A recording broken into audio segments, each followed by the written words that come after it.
peito a peito. Abraçado, tô dominado o cara. Vou botando o punho do cara no chão. Botei o punho no chão. Agora eu vou fazer a troca, ó. Troca a mão. Cotovelo na base do pescoço. Vou pegar embaixo aqui, ó. O que é que eu vou fazer, ó? Vou trazer meu cotovelo, esse outro cotovelo para perto da costela, ó. Trouxe para perto da costela. Quando eu chegar aqui, é como se estivesse acelerando a moto para frente aqui, ó. Faço isso aqui, ó. Então, cheguei lá, botei o cotovelo na costela e acelerei a moto para frente aqui, ó. Então, tô aqui no peito a peito, vou pegar a torção aqui, ó. Ele tá aqui se defendendo, mão no chão. Na hora que eu vou pegar para fazer a americana, ele estica, ó. Eu acompanho a esticada dele, ó. Tá? Essa mão vai embaixo. Eu não pego muito aqui, ó. Eu pego mais no antebraço e venho descendo o meu braço pro cotovelo dele, ó. Tá? Pra quê? Para dar essa amplitude aqui, ó. Gerei essa amplitude aqui para botar essa mão dele no chão e vou pegando, ó. Peguei na torção reta aqui. Então, tô aqui no peito a peito. Então eu tô aqui com ele. Vou pegar aqui a kimura nele aqui, tá? Então para pegar a kimura, eu venho um pouquinho aqui em direção à cabeça dele, ó. Tá? Para dar ângulo para pegar a kimura. Tá? Minha mão vai por aqui, ó. E vou pegar no bíceps dele, ó. Tá? Justamente porque eu quero jogar o braço dele para lá. Eu faço isso aqui, ó. Jogo o braço dele para lá. Então vou pegando no punho. Daqui ele já percebeu que eu quero a kimura. Ele pega na faixa. E ele tá todo fechado aqui, ó. Porque ele sabe que eu vou por aqui, ó.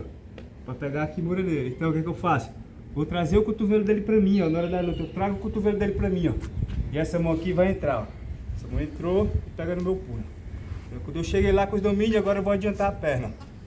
Adiantei a perna para justamente abrir esse espaço, porque eu quero fazer o quê? Eu quero colocar a mão dele aqui na escápula.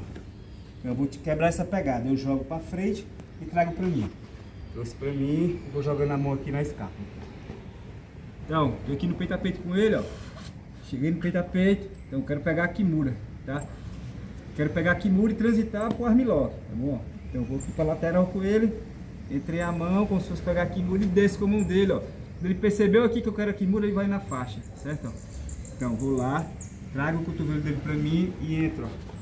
Então, agora eu não vou na kimura, tá? O que eu vou fazer, ó? Eu vou adiantar a perna aqui, ó.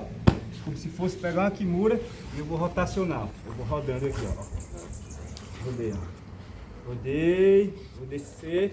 Agora eu vou quebrando a pegada dele aqui, ó. Quebrei a pegada. Duas mãos no punho dele. Trago no meu peito e pego o armlock. Então, tô aqui no peito a peito. Vou fazer a torção com o joelho na barriga, tá? Então, vou fazer a transição com o joelho na barriga. Então, peguei aqui na gola do cara, mão no chão e vou com o joelho na barriga. Cheguei no joelho da barriga, já marca aqui o quadril dele, para ele não sair e eu perder o joelho na barriga, tá? Então, o que acontece aqui? Muitas vezes o cara quer empurrar, quer ficar empurrando para sair da situação, tá? Então, o que eu vou fazer, ó? Essa mão que tá no quadril, eu vou entrar aqui assim, ó. Eu vou entrar aqui no tríceps do cara, tá? A outra mão vai pegar lá na frente, vou rotacionar aqui, ó. Eu vou pegando aqui assim.